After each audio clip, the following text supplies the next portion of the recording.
Thank you. Thank you for joining my session. I'm registered psychotherapist qualifying in Ontario, and every day I'm trying to share knowledge about psychology and personal development. And today I will be discussing about excellence and perfectionism, and how perfectionist features might become a barrier for high achievers, and this might lead to burnout, and what you can do in order to support yourself if you have perfectionist features. We will be examining solution-focused brief therapy approach and using questions to help you, to guide you, to find your own answers to support yourself better. And I will be also sharing some information about neuroscience, how your brain works, what exactly is happening in your brain, and what you can do in order to support yourself better. If you found your way into this space, there's a good chance that you're someone who shows up, follows up, and holds yourself to a high standards.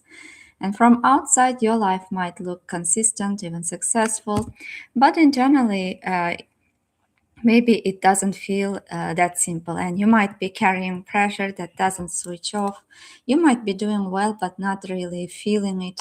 Maybe you don't feel complete even if you have achieved a lot, or finding that no matter how much you achieve, it doesn't quite feel like enough.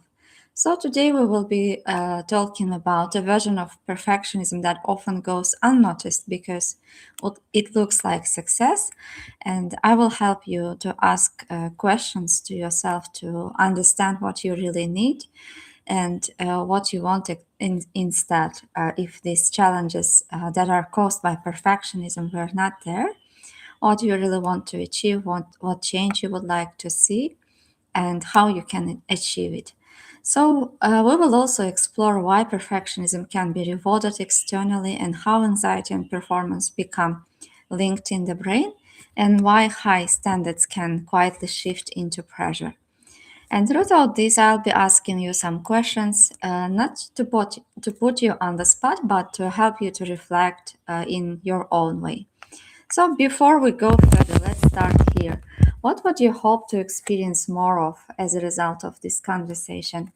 I'm not speaking about complete transformation or perfection, but maybe if you have started more ease in your work, maybe you started to feel more satisfied when you complete something, or maybe you would like to have more vividness, more life, more meaning while you are doing your work, and you don't want these sounds or thoughts that this is not enough.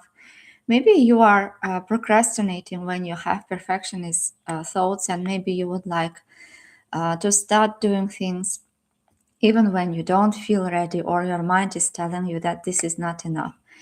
Maybe more space in your mind at the end of the day, or ability to step away without replaying everything. So, if this conversation was useful for you, what would you like to be different by the end of it? What would you like to notice about yourself, your body, your day, the way how you relate to your work, studies, other people, the world, and what we often call perfectionism in high performers? It doesn't look like hesitation, it might look like excellence. Maybe you meet deadlines, you go beyond expectations, you notice details others are missing. And from outside, it might look like that you are disciplined, committed, with high standards, but internally it can feel different. Maybe you feel tight, pressured, like there is no room to exhale. And because this version of perfectionism isn't about doing things well, it's about feeling it, that you have to. So, what functional perfectionism often looks like? Maybe you perform at a high level, but it rarely feels like enough. You anticipate mistakes before they happen. You are highly sensitive and aware of any possible mistakes or errors that might happen, and you are trying to keep everything in control. And you might be pushing harder even when you're already doing well, or you might be struggling to feel satisfied even after success. So maybe the world sees consistency, but you feel that constant edge and pressure underneath it. And if this pressure softened even slightly, what would you hope to feel instead?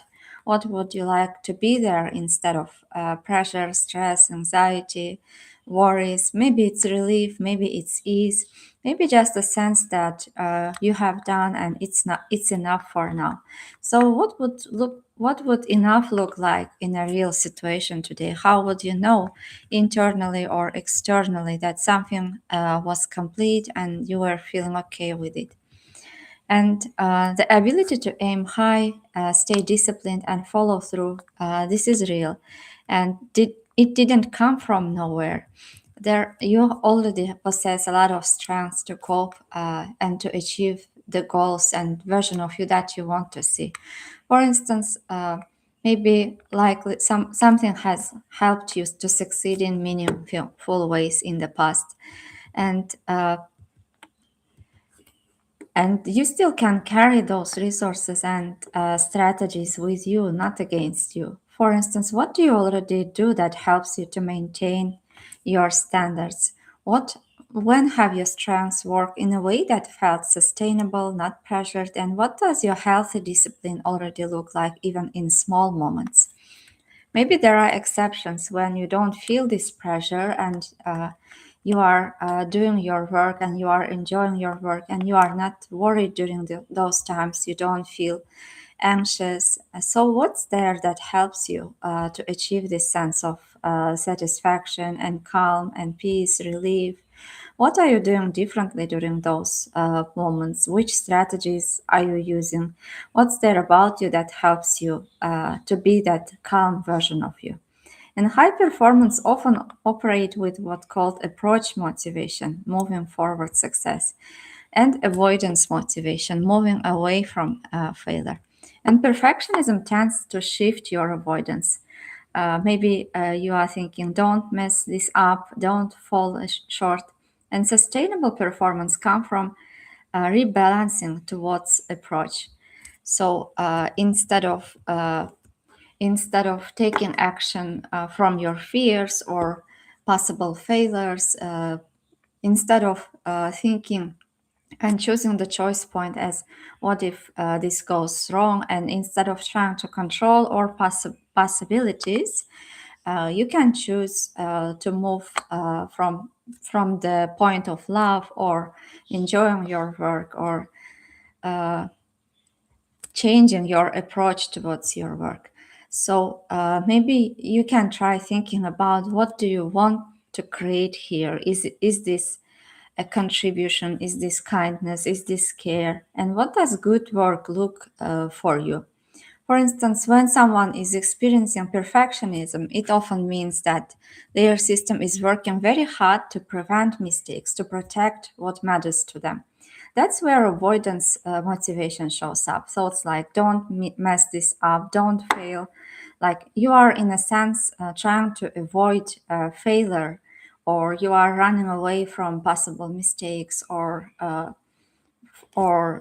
difficulties. And instead of trying to remove that, solution focused approach begins by noticing what when the pressure softens even slightly. In those moments, the focus naturally shifts towards something more like what am I trying to create, or what would be a strong outcome here. And these exceptions already exist, and they show that the person is capable of working from a place that feels more directed and less pressured. So from there, the shift isn't about forcing a new mindset, but about gently adding and remembering about what's already working. And when starting a task, for instance, maybe you can ask, what matters most for me here? What would be enough for this to complete today? And that helps to define a clear and realistic endpoint, which gives the brain something to move toward rather than something to constantly avoid. And over time, this builds a different kind of consistency, one that still includes high standards but is guided by intention instead of fear. So, first of all, asking what you would like to see instead of pressure or fear or avoidance based motivation. Maybe you want to see care, dedication, consistency, calmness, life, kindness, what exactly you would like to be experiencing. And at times when your mind starts telling you worries about what might go wrong, what mistakes you can take, you can slowly shift your attention towards the person whom you want to be at that moment. Is this a kind version? Is this a calm person? Is this a dedicated, committed person? And you can ask yourself, how would you notice if this version was already there during the day? What would you be doing? How you would be responding to stress, to life challenges, to people? How would you know that that person is already there? And as this pattern repeats, even in small ways, your system will begin to register completion differently. Instead of only feeling relief when avoiding mistakes, there would be moments of recognizing progress, effort, and direction. And that's where approach motivation strengthens, not by replacing perfectionism, but by rebalancing it. And the result is often a subtle but meaningful shift. The person is still performing at a high level, they are still successful, but with slightly more clarity, slightly less pressure, more intention, and growing sense that their work is something that they can move forward, not just something they have to get through. And there probably already were moments when when you completed something and didn't immediately criticize yourself. Maybe you allowed something to be good enough and you felt a sense of satisfaction even briefly. Can you recall a recent moment like that?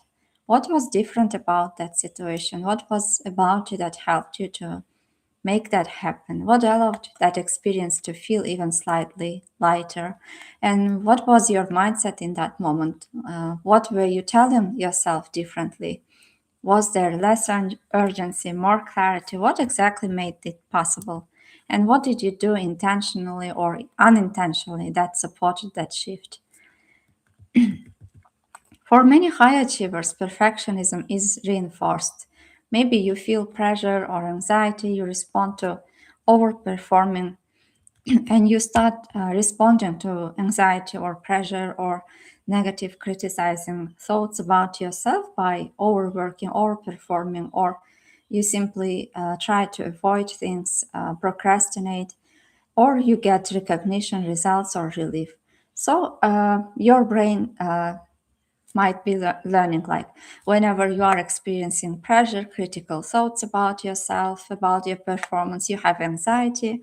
After that, when you are overworking, and then you feel a little bit relief. So this becomes like a habit. And from neuroscience insight, when you anticipate a mistake or push yourself harder, the brain's threat system, amygdala, gets activated, and stress chemicals like cortisol increase, start to be produced, and you become more alert, more focused, detail oriented. And when you succeed, dopamine is released. This is a reward signal, and your brain links anxiety to performance, and afterward a reward. So this loop strengthens over time, and it can become like a habit. Therefore, it can be more challenging for you to break this habit. But whenever you decide what's your best hope, what you want to be different instead, which version of you you would like to see, it will be easier for you to take more intentional choices towards the version of you, towards the person whom you want to become. And what you have described is a system that's working, but it's just working in a way that costly over time. And in a solution focused approach, we don't try to break the loop, we expand it so that your brain has more than one way to succeed. So, for instance, we have examined moments of exceptions and history of the outcome, when there were some exceptions, when you didn't follow this habit pattern, and when you felt enough with yourself, when you felt better, when you felt slightly lighter, and